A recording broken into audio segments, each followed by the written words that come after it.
You're listening to Skeptoid. I'm Brian Dunning from Skeptoid.com. When the Earth's magnetic field flips.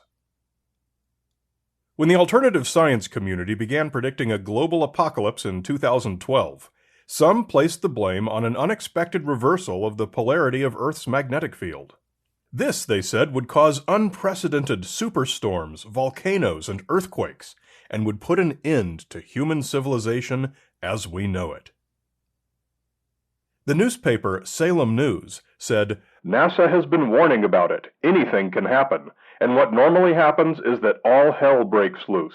Magnetic polar shifts have occurred many times in Earth's history.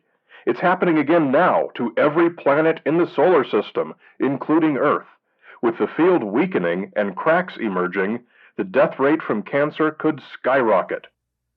The metaphysics and pseudoscience website Gaia claims that recent dolphin and whale beachings were caused by an imminent pole reversal, which causes, quote, great disruptions for life on our planet, end quote. But not to worry, they offer a paid video called Flower of Life, promising to yoga you out of this mess. InfoWars says scientists are baffled by an impending field reversal and warns, "We do not currently know when this will happen next, but it will have dramatic consequences for humanity when it does." And also, "If the massive magma flows caused tectonic binding and the whole thing got out of balance like a washing machine, we could have a shift in the geographic poles, and then humanity would not survive the ride." The police state conspiracy website Natural News trumpeted the headline, Earth's magnetic pole shift unleashing poisonous space clouds linked to mysterious bird deaths, and advises the following steps in preparation for the magnetic pole reversal. Prepare, study, and practice a disaster plan. Equip each member of the family with a bug-out bag. Draw up an emergency contact list. Plan and practice an escape route. Get your finances in order and start saving cash. And exercise and stay physically healthy. It's like you're going to need to start fighting zombies tomorrow. Are these steps truly the most rational response to the idea of a magnetic pole reversal? Today we're going to see if the possibility of a magnetic pole reversal is actually a threat you need to worry about. A good starting point in this discussion is to examine exactly what the Earth's magnetic field is, and how and why it exists. Much of this is probably familiar to you, but a basic review can do no harm. We know that compasses point generally north, or close to it. The reason is that the whole planet Earth is like a gigantic bar magnet with one pole at the top and the other at the bottom. The reason for this is that the Earth's interior is mostly molten iron, which is rolling and churning with convective and other forces. These flows are governed by many different influences, including inertia, pressure gradients, buoyancy, viscosity, and thermodynamics. And since the Earth is rotating, the Coriolis effect attempts to force these currents to spiral, which results in the flows lining up with one another to be more or less vertical within the Earth's interior. All this movement of liquid iron creates electrical currents, and that Coriolis-induced vertical alignment of the flow turns the whole planet into one enormous north-south oriented electromagnet. This whole self-sustaining system is called the geodynamo, and it's governed by a science called dynamo theory. There's quite a bit of entropy in the system, of course, so the magnetic pole is not always perfectly parallel with the Earth's axis of rotation, and this is why the magnetic poles are generally near the geographic poles, but not necessarily spot on. Currently, the North Magnetic Pole in the Arctic Ocean is about 3.5 degrees of latitude south of the actual North Pole, and moving about 55 kilometers a year toward Siberia. Fun fact, although we call it the magnetic North Pole, we do so because it's located in the northern hemisphere. Magnetically, it's actually a south pole, which is why it attracts the north point of your compass's magnet. So what about these reversals of the polarity? It doesn't mean that the flow of molten iron all comes to a stop and then reverses. Among all of these many convective currents with varying densities of magma, varying temperatures, and all straining against the Coriolis forces, occasionally the system stumbles and goes into a chaotic tumble. It's a slow-motion train wreck of turbulence that takes thousands of years, currents colliding and twisting around each other, until they finally resume their orderly vertical flow. Half the time, like a random flip of a coin, the newly formed alignment of currents is in the opposite direction of what it was before. The electromagnet has been reversed. So that's what happens and how it happens, but it still leaves a lot of questions. First of all, how do we know this? We know it because of the geological record. The single most extensive record of paleomagnetic activity is the Mid-Atlantic Rift, which is constantly spreading open, bringing up fresh lava which flows out over the seabed. Ferrous minerals in this lava align themselves with the Earth's magnetic field, and as soon as that lava cools and solidifies, it leaves an indelible record of the magnetic field's strength and direction, while simultaneously telling us its age. This type of measurement is called magnetostratigraphy. The Mid-Atlantic Rift gives us a 40,000 kilometer long, detailed, calibrated, and indexed magnetostratigraphic history of the Earth's magnetic field. This record is corroborated by all the other places on Earth where we take the same measurements, many of which give us even better fidelity of data. By simply taking core samples, we know when and how often the Earth's magnetic field has reversed, how long each reversal has taken, and what the magnetic field looked like during those reversals. There's no guesswork involved. The record is right there, frozen in stone. We can also see what happens to the Earth's magnetic field during these multi-thousand-year turbulent reversals, much like what would happen if you cut a bar magnet into segments and jumbled them about. The main north and south poles lost their intensity as other poles appeared around the globe. It's all very slow, very gradual, as all that turbulence takes place underfoot. But from the perspective of the surface-dwelling compass owner, all that could be perceived was that poles would gradually appear in different places, move about over centuries or millennia, and then lose their intensity. Many of them, at different polarities and random points all around the planet. And then, eventually, a strong northern and southern pole emerge victorious as the others all fade away. This is what the record in the rocks tells us has happened, and the activity also matches what our mathematical modeling shows. Simulations in computational fluid dynamics accurately illustrate this deviously complex shattering and rebuilding of the geodynamo. Now, this happens a lot, and the timing is random. In the past 83 million years, the records show 183 polar reversals.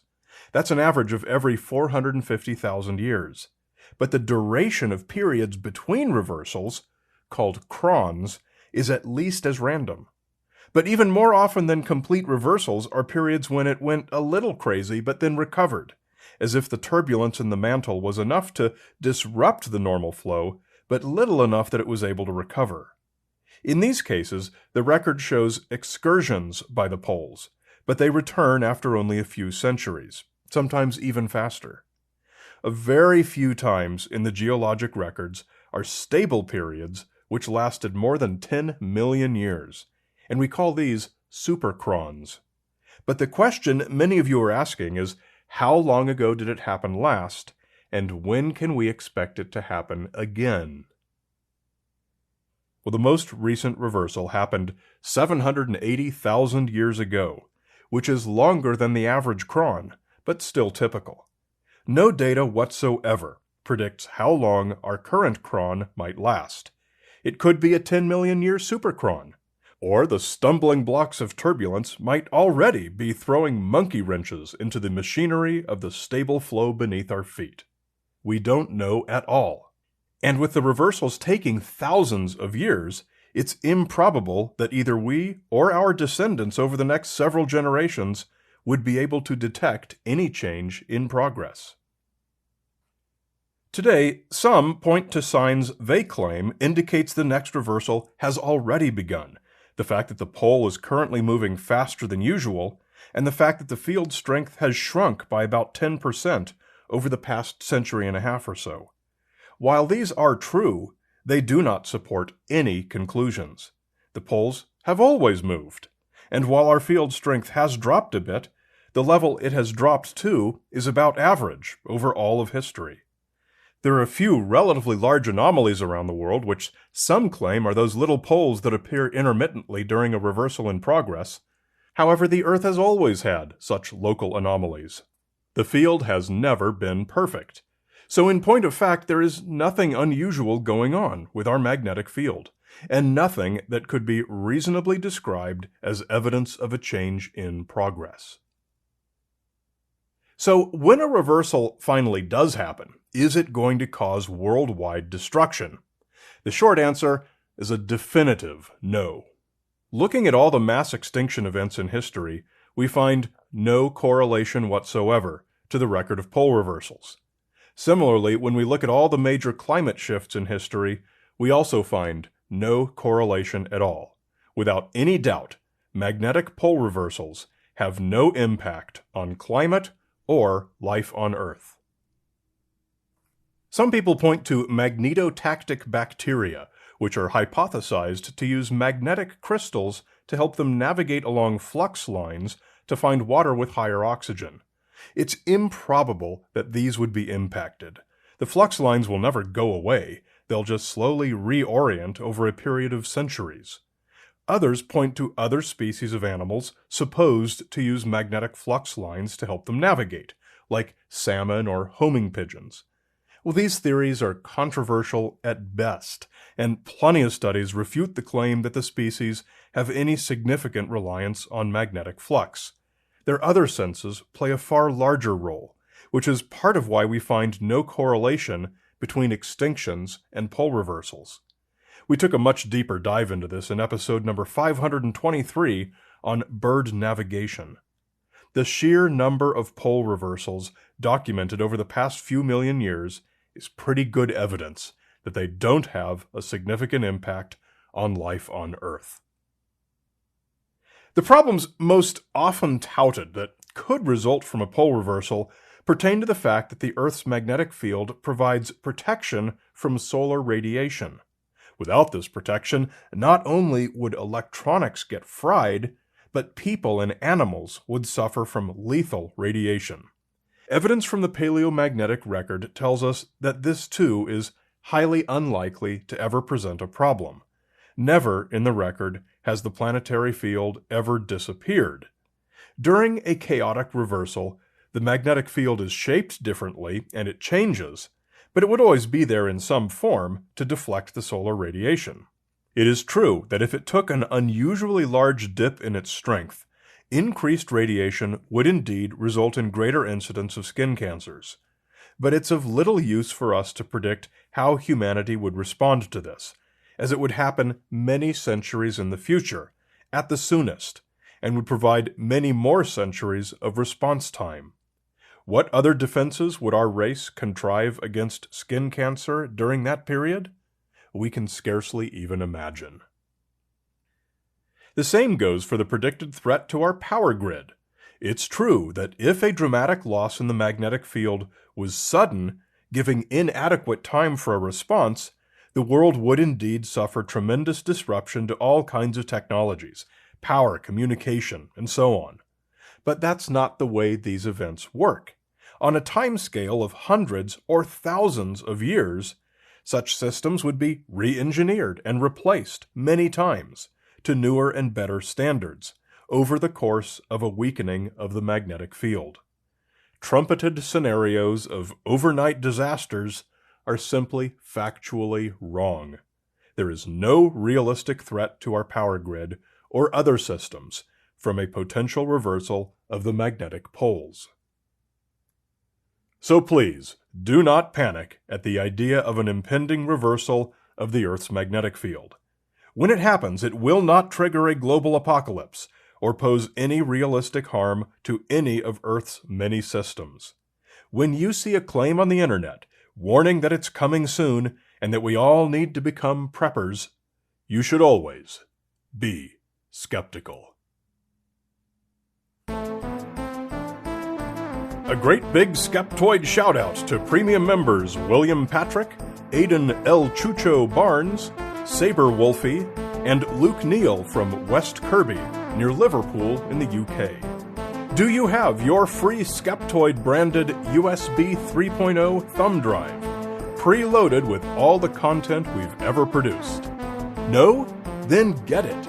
It's just one of the benefits available to supporters of the show. To get yours, just log into the members portal at Skeptoid.com and set up monthly micropayments to help this content continue to be produced for the people who need it all around the world.